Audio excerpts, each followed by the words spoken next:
comment section on this one's going to be a nightmare, isn't it?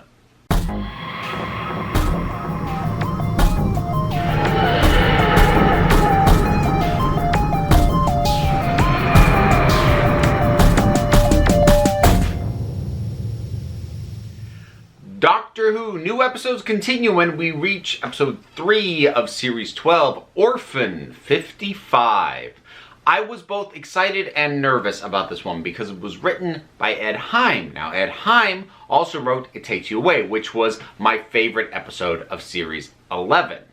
So, I was excited, but I was also inherently nervous because the last time I let myself get really excited because someone who wrote an episode I loved had written a new episode, it was Neil Gaiman, because I really loved The Doctor's Wife, and that episode was Nightmare in Silver.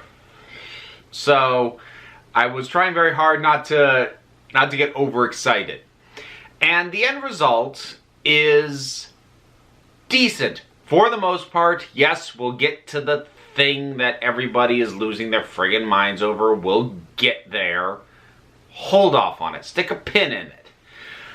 But it's just decent. There's nothing particularly exceptional about it. There are a fair number of little touches that I like, but then there are other little things that I don't enjoy. And the overall plot is pretty standard Doctor Who.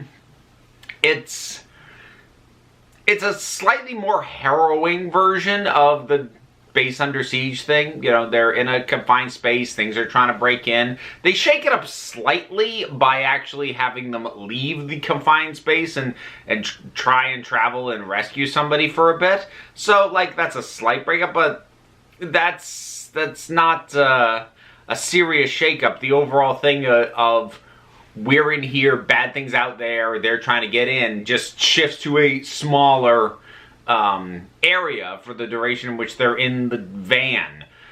So, you know, it doesn't really massively structurally change it at a fundamental level. It just sort of overall just gives it a slightly different feel for a little bit of time. As I said, there are some good moments. Some good subtle bits. I really liked what went on between Ryan and Bella for a number of reasons, some of which I'm actually going to end up referencing again when we get to that thing that we set aside that we're going to come back to. And I like the way that they make sort of little connections with each other. I like that there's an instant bond, and then we learn over time that they've got a bit more in common than maybe they would have expected. And I think the two performers had really good chemistry. Yaz, again, does not get a lot to do. Graham doesn't get very much to do either, but I don't know. I find Graham just has a little bit more of an assertive personality, so I notice him more when he pops back in, whereas Yaz, I actually can tend to forget what scene she was in sometimes. And I feel really bad saying that, because again, I don't think the problem's the actor. I don't even necessarily think the problem is the character inherently. They just don't seem to be taking the time to figure out something to do with her. And that's it.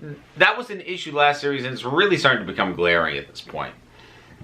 I like that the episode starts and they're commenting on how the Doctor has been kind of grumpy lately. I like that we're picking up the emotional place that she was in at the end of the previous episode and not immediately treating it like everything's fine, which Doctor Who does have a tendency to do. I recently wrapped up my rewatch of Series 6, and there are a number of episodes immediately following very intense emotional episodes that are very light and bouncy, and it's like, I feel like there should be a little bit more lasting damage with what's going on, a little bit more acknowledgement, and I think just opening and having that established with her, that works decently well.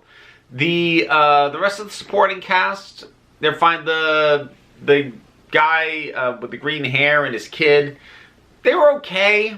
It was a dynamic that was very easy to track where it was going to go, because the dad kept dismissing the help from the son, even though the son clearly knew what he was doing better than the dad did. And you're like, okay, this is just eventually going to culminate in the father having to admit that the son knows this stuff better, and there'll be a little bonding thing or whatever. And that's pretty much what happened. So, but it was okay. It was fine. There was the elderly couple, which I have mixed feelings about. Like, in theory, in principle, I kind of like the idea that the person who they're going to save is somebody that, if you were to sit down and come up with the reasons to save somebody, most people would go, look, the guy was on an oxygen tank anyway. He didn't have a lot of time left. We're not going to risk everybody else to go save him. But I kind of like that they do.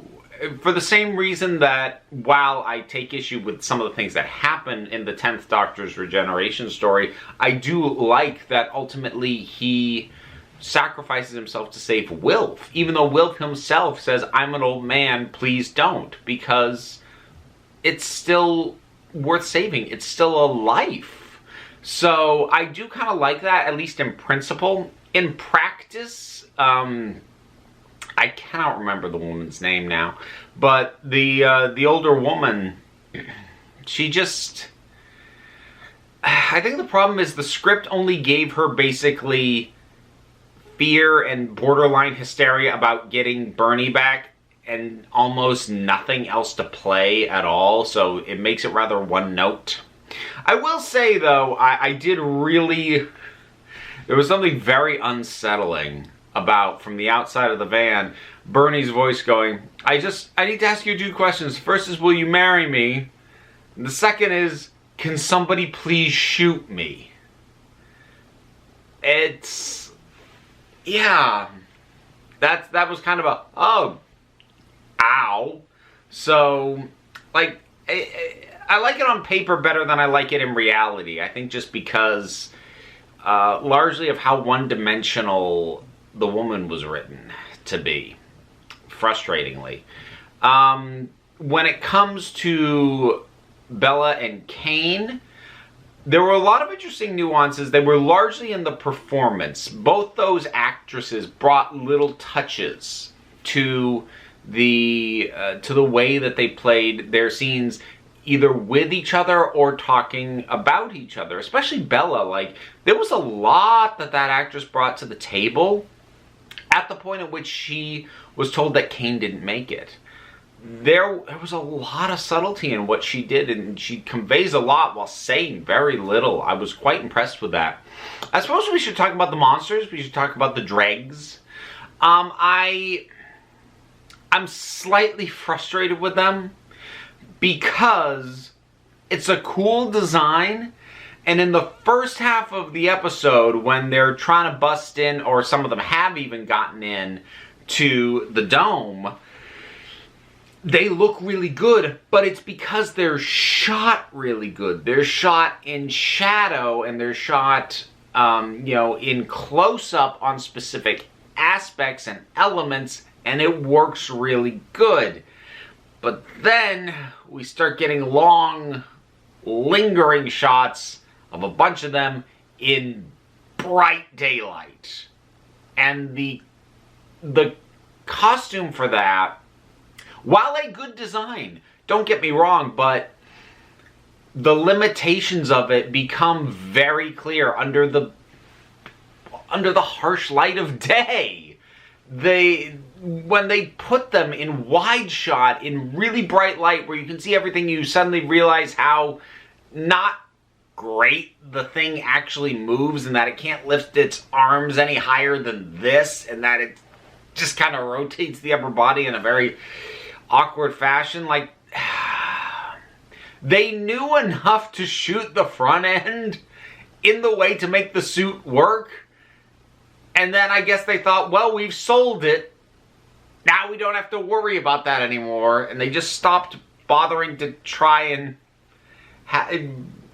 just do it with any nuance in the second half. It's just weird to me. So let's start easing our way towards the tail end and the twist and that thing that happened at the end. So I was going to say spoiler warning, but I've kind of already been talking spoilers, and you should have seen the episode before this anyway. So, here we go. The fact that Orphan 55 is Earth is something that I am of a couple of different minds on. The first thing is that it is very... I was going to say it's very Planet of the Apes. It's actually not. It's very beneath the Planet of the Apes. And I make that comparison for two reasons. One, to show off my geek cred a little bit, because they realize where they are through finding basically a subway station, which is how it's done in Beneath the Planet of the Apes. And also, two, I make the comparison because Beneath the Planet of the Apes is not as good as Planet of the Apes. And I feel like this compares better to that one than to the original Planet of the Apes, which is a stone cold classic. The general idea of basically the human beings wiping themselves out and whoever's left becoming monsters, it's not exactly a new concept in sci-fi. It's actually a very tried and true one. It's kind of new to Doctor Who. About the closest they've come is like the Toclafane and the Future Kind from Utopia, and then Sound of Drums, Last of the Time Lords. But that was more a existential dread and the crushing pointlessness of existence destroyed human beings and caused them to become something else, as opposed to, you know, just straight up radiation and whatever else biological who knows went on. So it's sort of tapping a slightly different area for Doctor Who. And Doctor Who has dealt with this kind of mutation. I mean, God's sake, that's what the Daleks are, for crying out loud. So it's not a new idea, but it is for Doctor Who a new idea to have it be on Earth and make that link. Now, I have glanced at the discourse going on around this episode. But a couple of things I'm going to address. The first is anyone who's complained about this somehow breaking the various things that we've seen of future Earth in other episodes of Doctor Who. There's a couple of things I'm going to say about that. Preceding it was saying, I don't feel that that's the case, and I don't have a problem even if it kind of is. And here's why. The first is, we're not given a date on this. And I think that's kind of a key thing there, because other times we've seen either horrible things happen to the Earth, like with the end of the world, or the aftermath of horrible things happen to the Earth, like with, say, the Beast Below. We're given some dates, some rough, or at least a century, in terms of where this lands. That isn't brought up here.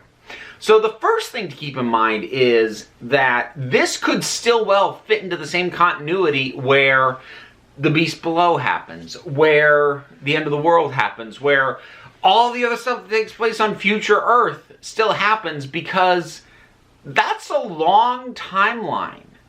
And the Earth could have been basically, they say the word nuclear winter.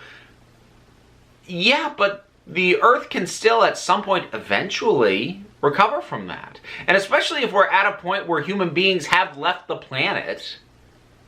The human race isn't gone, the planet's toast, but the human race can come back, and Kane even mentions it, terraforming, fixing it. This is all possible.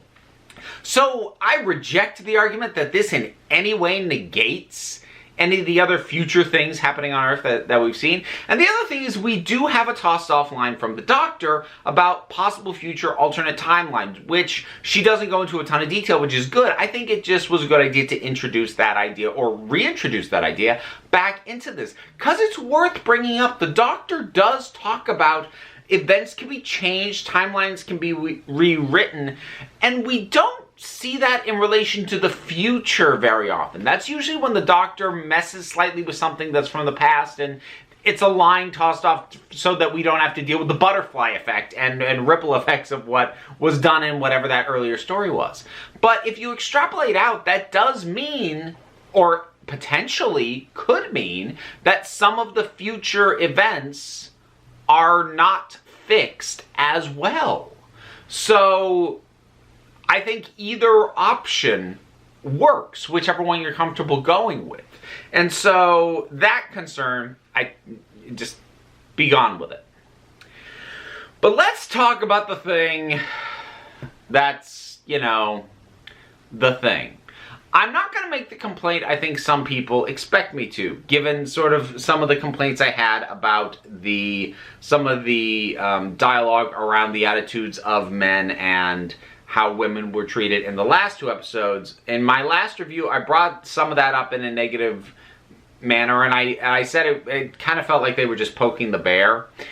I'm not going to make that complaint about this, because that final speech from the doctor, the sentiment of it, is 100% backed up and relevant by the episode.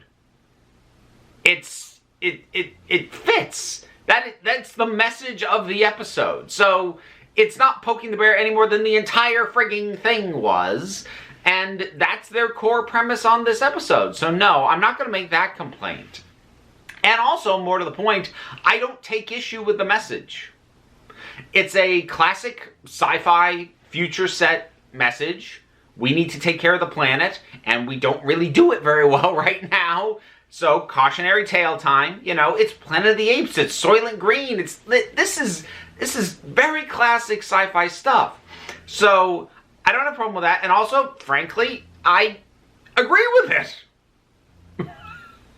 Things aren't great, and collectively, we're not doing enough to fix it yet. However, I can agree with the message and still disagree with the method by which that message is delivered, because, oh my god, she practically turns to look directly into the camera and say, here's the message of this story you just saw. And it felt like I was watching a Saturday morning cartoon from the 80s. It was like the little bits tacked on at the end of He-Man or G.I. Joe. And now you know, because knowing's half the battle. Oh, God, it's just so jarring and clunky. And it's not the message. The message is the thing, but, like, it's also kind of insulting. Because the message was really pretty obvious in the thing already. The instant they said it was Earth, and the doctor even just offhandedly mentions, you know, you didn't take care of the planet, or whatever the heck was said. That's enough. The point is made. And it feels insulting. It feels like, let's make sure that these people actually get the message here. Hey, let me tell you now what's actually going on. And I feel patronized, is what I feel like. I feel like the show didn't trust my intelligence. And it's really frustrating because I said that I would come back to Bella and Ryan. Well, here's why. Because there is a part of the connection between the two of them is there's similar damage. Ryan with his issue with his dad, Bella with her issue with her mother. That links the two characters in a way that actually plays off of. It makes sense that they connected as immediately as they did. It makes sense that they sort of bond. I mean, granted, there was an external reason for them to do it, but they sort of bond over the, you know, which is a childhood protective thing that you know, people can continue to do further on into life. And these things connect them as characters in a way that is really, really well done and really neat, because it means we didn't have to sink a ton of raw runtime into sorting out the ways in which they are similar and the ways in which they connect. That simply gets laid out. And it's clear for anybody paying attention, anyone who knows anything about Ryan at all. This is so clear. He doesn't have to say, hey, my dad left me, I'm like you, here's how we're similar, you should listen to me. Because he doesn't have to, because we get it. And even if you don't know or don't remember that about Ryan, in the performance, you can tell there's something going on, and he sells that as an actor, and you can tell there's more going on under the surface. And maybe it'll make you go back and go, what was that? But, like, it's there. Something is there.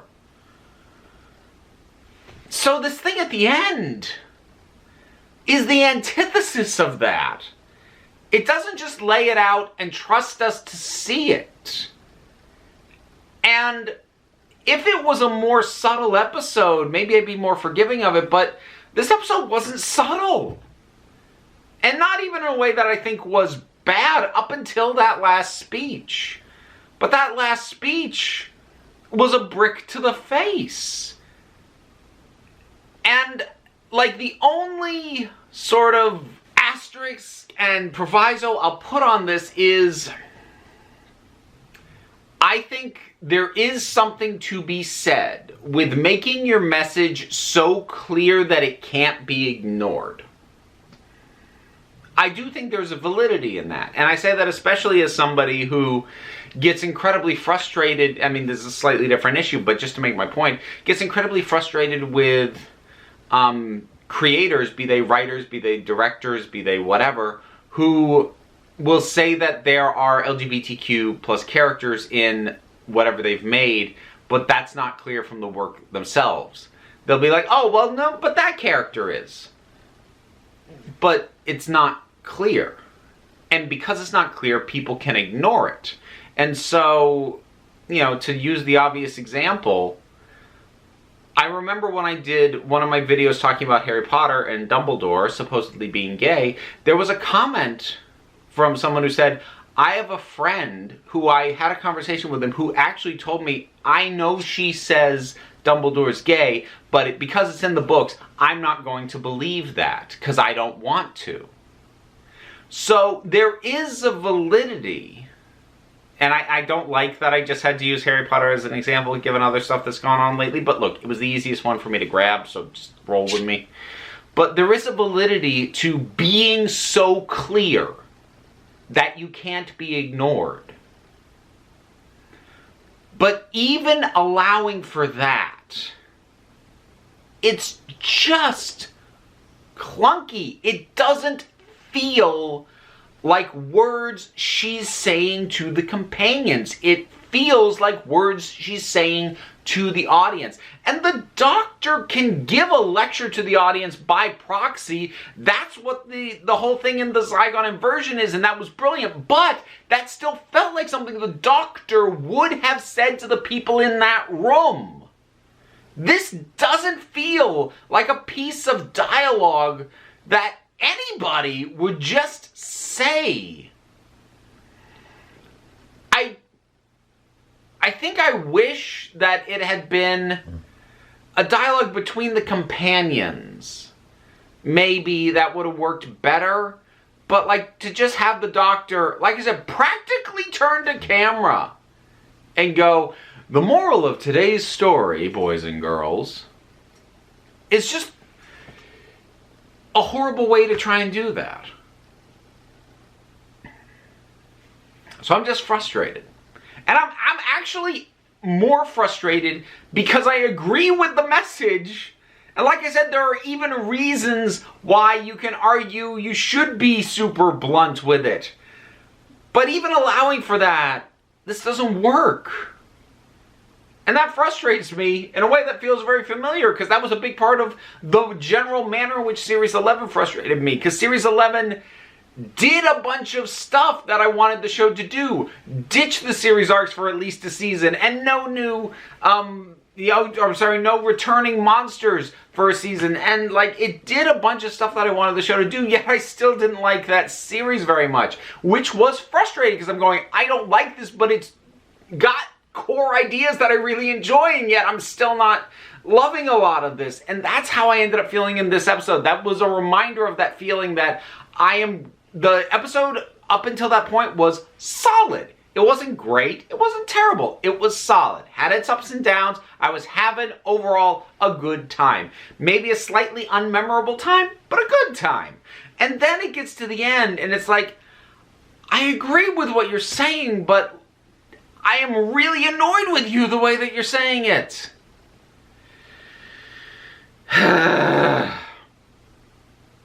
Orphan 55. Frustrating. So that's my thoughts on that one. Like, look, just please don't get into fights in the comment section. Like, it's honestly, and I mean this sincerely, it's one thing when people attack me. I actually get really annoyed when people get in fights with each other in the comment sections, especially when they turn nasty. Please just don't. And, as long as you can obey that, you know, drop down a comment, let's talk about it. Bunch of stuff to do. Like, subscribe, Patreon, that would help. And all the usual stuff, but you don't have to do any of it. Because at the end of the day, you're the council. I am just running the meetings. And until next time, this council is adjourned.